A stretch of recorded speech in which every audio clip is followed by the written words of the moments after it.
For like the 5th time, once again, welcome back to the ultimate 5 Nights at Freddy's Iceberg. For those of you who are new here and haven't seen the first 4 parts, you should definitely check them out. They add a lot more context to this one, especially when touching upon previous concepts and thoughts. The link to them will be in the description. Once again, have to give credit to my good old lad, NatterJohn, who created this Iceberg and has helped me a lot in the creation of this video. Not going to waste any more time with this, so let's get into the Iceberg.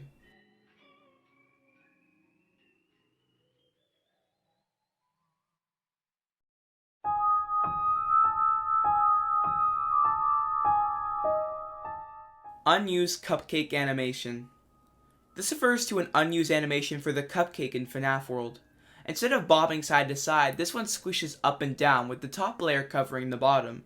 It's worth noting that there is different lighting, so this might have been a cut early animation or an entirely different cupcake. Foxy was considered to be a wolf or beaver.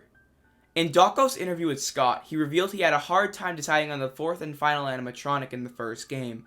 He contemplated between a wolf, a beaver, and a fox. He scrapped the beaver early on due to its resemblance to Chipper, and ultimately, he chose the fox. The funny thing is that the series would eventually get a wolf and beaver animatronic in the form of Twisted Wolf and L-Chip. Black Ice Frost Bear's incorrect lures. This refers to an error in FNAF AR on Black Ice Frost Bear's skin pack advertisement. The lures shown around the box are actually the lures for Boulder Toy Bonnie. The reason for this error is unknown, and I'm unaware if this error is still present as I don't play FNAF AR. Mando Pony. Oh jeez. Andrew Stein, otherwise known online as Mando Pony, was a singer and songwriter. He started off by making songs based on the children's TV show My Little Pony. When that show went on a hiatus, Mando Pony didn't have any songs to make. That is until November 2014, where he released a FNAF 2 song called Survive the Night. He went on to make a number of popular FNAF songs such as Just Gold, The Show Must Go On, Balloons, and Noticed. Mando Pony was a frequent collaborator with artists like Nate Wants to Battle and Amelie, joining them on the Cool and Good tour across America. Stein would later go on to join up with Nate Wants to Battle's music distribution company, Give Heart Records, where he released his 2017 album, Smoke and Mirrors. In 2020, Stein was accused of inappropriate relations and actions towards minors, as well as cheating on his wife. The investigation is ongoing, but there has been numerous amounts of screenshots provided, while Stein himself has yet to prove his innocence. Nate Wants to Battle and Give Heart Records have disassociated themselves with Stein by removing all of his music videos from their YouTube channel and removing his content from their website. Even though I did like some of his FNAF songs, what this man has done is disgusting and he should be punished as such. Unused Sister Location Game Over screen. This refers to this image found in the files of Sister Location. It shows Baby in a dark red tinted room and would have been used for the Game Over screen. It's a bit strange considering Sister Location has a very distinct blue tone. Phantom Shadow Freddy. This is a name given to a pretty mysterious character from FNAF 3. He can appear in the far left office and has the same model as Withered Golden Freddy and Shadow Freddy. However, he appears to be Shadow Freddy due to some subtle purple coloring, even though it is hard to tell due to the green lighting. He's most likely just an Easter egg, and nothing more. Swearing in FNAF world. Yeah. This refers to 2 instances where swearing was in FNAF world. Kind of. The first instance was after Chica's Magic Rainbow is defeated, and is giving her final speech, she calls the player a dumbass. The second instance didn't actually make it into the final game, only being in the files. It's a line spoken by JJ and was supposed to be used in the Foxy Fighters minigame. Now I'm going to kick your ass! Wait, what? I can't say that in the game. Still not sure why this one was cut, as they both use the same swear word, which I'm not going to say again because I don't want to get demonetized. But this might be a joke, as she says, I can't say that in the game. Afterward, meaning Scott most likely put this in the files for us to find. Molten Freddy's eye color. This refers to Molten Freddy's inconsistent eye color. It differs between red, orange, and yellow. Seal vent. This refers to an unused button in the files of FNAF 3. In the final game, you seal a vent by double-clicking it, but this graphic shows it was originally going to have its own dedicated button. Nightmare Foxy tongue. This refers to how Nightmare Foxy was originally supposed to have a snake-like tongue. This tongue was shown in Nightmare Foxy's teaser and even the title screen, however it doesn't appear in-game. Scott most likely scrapped it due to difficulties animating it, or it being unnecessary. The Fourth Closet leak. This refers to how the third novel, The Fourth Closet, was partially leaked on Amazon before its official release. The leak apparently spoiled the ending of the novel. Scott, again, being the madman he is, responded by releasing the full book early. Fungi in FNAF 4. This refers to how in FNAF 4, a garbled sound can be heard.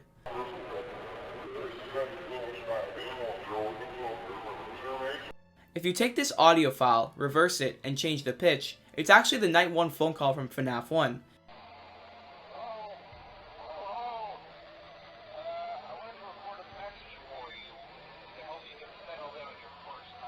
This is simply another Easter egg, nothing more, nothing less. Springtrap shares lines with Nightmare. This refers to how Springtrap in Special Delivery shares some lines with Nightmare in UCN. These lines are, "You will not be spared," "You will not be saved," and "I am here to claim what is left of you." Some of his other lines are paraphrased versions of Nightmare and Nightmare Fredbear's lines. I've actually seen a theory that Afton, who is Springtrap, said these lines to his victims, and the characters in UCN quote his lines to mock him, but this is just speculation.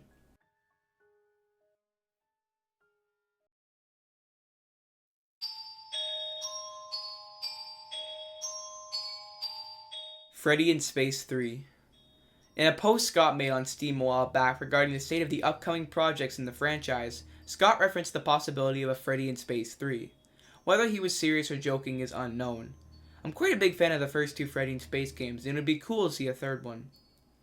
3 Clowns. This refers to an Easter egg in the Curse of Dreadbear. In the barn, there are 3 posters that will randomly change. If 3 clown posters appear in your barn, you must hit them all with darts and then the Easter egg will trigger. The room's lighting will go blue and the banner will turn black, displaying the words, "It's me." Funny thing is that early on, people thought this was a hoax, as there was only 1 or 2 videos showcasing it. Faz Facts. This refers to several texts in the files of FNAF AR, all starting with the word Faz Facts. These facts are about the Freddy Fazbear's Pizza franchise in-universe, and it's actually pretty helpful to explain the timeline in the FNAF series. Some of them are just facts, such as the first Freddy's location was Fredbear's, but some of them are jokes, like, despite the name, hurricanes are actually not the leading cause of death of children in Hurricane, Utah. So, some of these are pretty funny. I'm not going to read all of them to you, but read them for yourself if you'd like. However, these were scrapped for unknown reasons and can't be found in the actual game. I still can't get over how funny that was. Gravity Falls Coincidence. This refers to an episode of the mystery-filled Disney television show Gravity Falls. The episode, Seuss and the Real Girl, was first aired on September 22nd of 2014, which was not long after FNAF 1's release on August 8th of the same year. In the climax of the episode, the protagonists Dipper, Mabel, Seuss, and Stan are attacked by animatronics controlled by the villain of the episode in an arcade-filled pizzeria. This is a very bizarre coincidence given that Gravity Falls episodes usually enter production a year before the air date, with FNAF 1 having even becoming a public idea. Glass_pressure. Glass_pressure is the name of an unused voice line for the computer in Sister Location. Glass pressure trigger. Please do not push against the glass. Where or when this would have been used is completely unknown, although it's possible that it may have been linked to the unused image of Ballora looking through the glass, which was mentioned earlier on the Iceberg. The creator of this Iceberg, NatterJohn, thinks it would have been probably used in the circus gallery. The reason he believes this is because Baby never directly attacks you in the game. This voice line could have been used in a section where she was planned to attack, but it was scrapped because Scott wanted to make Baby less aggressive, making it seem even more like she wanted to help Michael. Objectively, me and NatterJohn do think it's linked to the unused image of Ballora. We'll probably never know the answer because the line gives no hint as to where it would have been used. The only one who truly knows is Scott. Brow Boy Enemy. In the game files of FNAF World, there is what appears to be a ball boy with the colors and face of Brow Boy. This implies that Brow Boy may have just been a regular enemy. Interestingly, his FNAF World Halloween Edition counterpart is just a regular enemy. Adult Theory. Jeez. Again. I can't speak about this one too heavily because of... but I'll say what I can. This was a theory actually started by Kane Carter / PopGoes in the lead up to Sister Location. Basically, he theorized that the animatronics in Sister Location are used for adult entertainment, with the animatronics being compared to, and I quote, robotic prostitutes. The main support he had was the schedule that was put together through the source code on scottgames.com. Some of the lines in the trailer could have also implied some things, and people thought Ballora's design was a bit sultry, for lack of a better word. Of course, now we know that the schedule that was put together was referring to renting the animatronics for birthday parties, and that they are just simple animatronic entertainers for children. Jeez, I would have hated to see the fan art around this time. Ooh. Rise of Frank and Freddy. This refers to the original name for the Curse of Dreadbear DLC for Help Wanted. Dreadbear, of course, is a Frankenstein parody, judging by the stitches, green color scheme, and neck bolts, so it makes sense for him to be called Frank and Freddy, and hence the DLC be named as such. I actually wish they kept this, as Dreadbear isn't as cool in my opinion. I had to put that out there because I don't want to get some very aggressive comments. I'm only a human, people, please stop. 6666. This refers to a theory about FNAF 1's custom night. Apparently, if you set all the animatronics AI level to 6, you would unlock the kitchen. Yeah, this was obviously fake, similar to the 1987 hoax. However, I really never heard about this one until GoMotion's video about FNAF hoaxes. Mike Kill All. This refers to a theory about the FNAF 2 trailer. Apparently, if you reverse the beginning with Withered Bonnie and the children singing, you can hear Mike Kill All in the reverse song.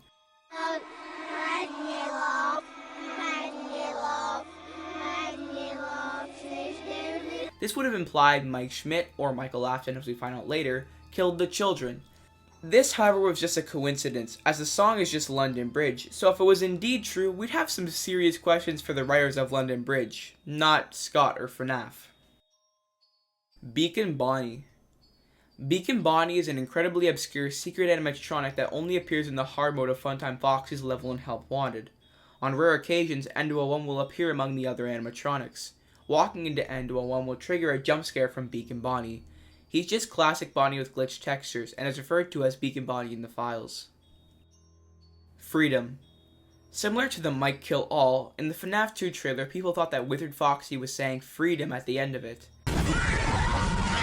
As we all know, this is referring to the jump scare sound, and I mean, it's not a bad theory. I believed it back then. Clipping errors. There have been many clipping errors throughout the FNAF series, but I will only focus on a couple. In numerous instances, you can see Withered Bonnie's bow tie clipping through his lower jaw and teeth, such as in his custom night mugshot, in the hallway again, and many more. In the FNAF 1 trailer, Freddy's endo will sometimes clip into his hands, as well as his jaw clipping into his stomach. In the promo art for FNAF 1, Freddy's bow tie clips into his jaw. When he's in the office, Withered Freddy's shoulder clips into his arm. In a couple instances, Mangle's second head clips through her ear. In the office, Golden Freddy's legs clip through his stomach. Springtrap's arms clip through many of the vents in FNAF 3. Plushtrap's hand clipping through his foot. The Freddles clipping into the bed. Fredbear's body literally just clipping into the floor. Ennard's entire body is just a mess of clipping. Baby's torso clipping through her skirt. There's probably more, but these are just some of them. Breaking Wheel cover art. For Fazbear's Fright number 7, the main story was supposed to be Breaking Wheel before it was changed to The Cliffs. People thought it was because the story was too gruesome, but Scott revealed in a Reddit post it was changed because the cover art was too scary. Also, spoiler alert, if you want to skip this, just go to this time on the screen. You guys gone? Good. The cover art shows main character Reed cornered by the endoskeleton that has mutilated Julius's body in the climax of the book. Chris. This refers to how people used to, and still do, call the bite victim from FNAF 4 Chris. I remember seeing a fanfiction and corresponding animation of the FNAF 4 bite where they called him Chris and thought for sure that was his name, which it isn't. While we're addressing this, some commenters have been pretty annoyed that I've been calling this kid Evan, and while I know the theory hasn't been confirmed, it's just a lot easier and more convenient to call him Evan as opposed to bite victim or crying child. Chica's Party World. This refers to a string of text hidden in the source code of one of the sister location teasers on scottgames.com. This might have meant that Funtime Chica, who would only appear in FNAF 6, was rented out during the events of Sister Location. Some people thought this meant that Chica had her own restaurant, however I don't feel that's the case. Old designs for Bonnie and Foxy. This refers to supposedly early designs for Bonnie and Foxy seen in the anniversary images. In the images, Bonnie has a black bow tie and Foxy has 2 hands and no tearing in his stomach. The lack of stomach tearing could have been because it wasn't modeled yet, but there's no explanation for the other ones. ATMs. This refers to some unused models of ATMs found in the files of Help Wanted. One of them looks pretty old, with the other one looking pretty modern. Their purpose is still unknown to this day. Burnt Freddles. In the files of Help Wanted, there is an unused texture for the Freddles. It was apparently supposed to be for the hard mode of Build a Mangle and Curse of Dreadbear. However, there is no hard mode in Curse of Dreadborough, so the texture goes unused. Fans have given these Freddles the nickname Burnt Freddles due to their burnt texture. Obviously. Teases and anniversary images. This refers to how in the third series of images that Scott released on FNAF's anniversary, he included some teases for FNAF 6. In the Springtrap teaser, you can see Scrap Chap's hand. In the Baby teaser, you can see Scrap Baby's hair. And in the Funtime Freddy teaser, you can see Molten Freddy's neck. This was a pretty genius way for Scott to tease the game. However, in the Bonnie teaser, people had no idea what that was on the shelf. It was actually revealed to be Scrap Baby's endoskeleton head, which I didn't know until researching this video.